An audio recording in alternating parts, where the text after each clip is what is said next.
राधे राधे मित्रों, आज मैं आपके लिए लेके आया हूँ धनतेरस की कथा।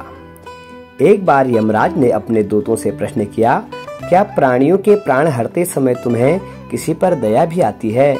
यमदूत संकोच में पड़कर बोले, नहीं महाराज, हम तो आपकी आज्ञा का पालन करते हैं, हमें दया भाव से क्या प्रयोजन।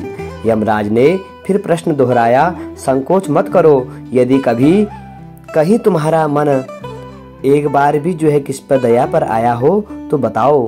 तब यमदूतों ने कहा, सचमुच एक घटना ऐसी घटी है जब हमारा हृदय कांप गया। हंस नाम का एक राजा था। एक दिन शिकार के लिए गया। वह जंगल में अपने साथियों से बिछुड़ कर भटक गया और दूसरे राजा की सीमा में चला गया। वहाँ के शासक हेमा ने राजा हंस को बड़ा सत्कार किया। उसी दिन राजा हेमा की पत्नी ने एक पुत्र को जन्म दिया। ज्योतिषियों के ने नक्षत्र गणना करके बताया कि यह बालक विवाह के 4 दिन बाद मर जाएगा। राजा हंस के आदेश से उस बालक को यमुना के तट पर एक गुफा में ब्रह्मचारी के रूप में रखा गया।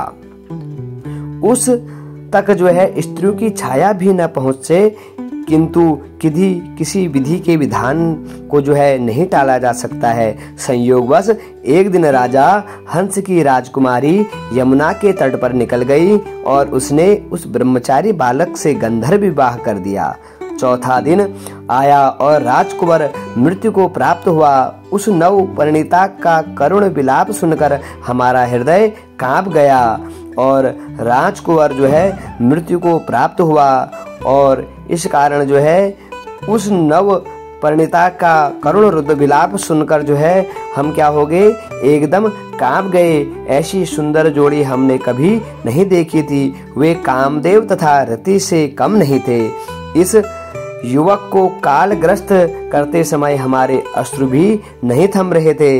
यमराज ने द्रवित होकर कहा, क्या किया जाए, विधि के विधान की मर्यादा हेतु हमें ऐसा अप्रिय कार्य करना ही पड़ता है। मैं क्या कर सकता हूँ? तब दूतों के पूछने पर यमराज ने अकाल मृत्यु से बचने का उपाय बताते हुए कहा, धनतेरस के पूजन एवं दीपदान को विधि पूर्वक पूर्ण करने से अकाल मृत्यु से छुटकारा मिलता है। जहाँ जहाँ जिस घर में यह पूजन होता है, वहाँ अकाल मृत्यु का भय पास नहीं भटकता है। इस घटना से धनतेरस के दिन धनवंतरी पूजन सहित दीपदान की प्रथा चलती हुई आ रही है। कहते हैं इस दिन धनतेरस के दिन हमें अपने घर के मुख्य दरवाजे से बाहर या गांव के बाहर क्या करना चाहिए, यम दीप दान करना चाहिए।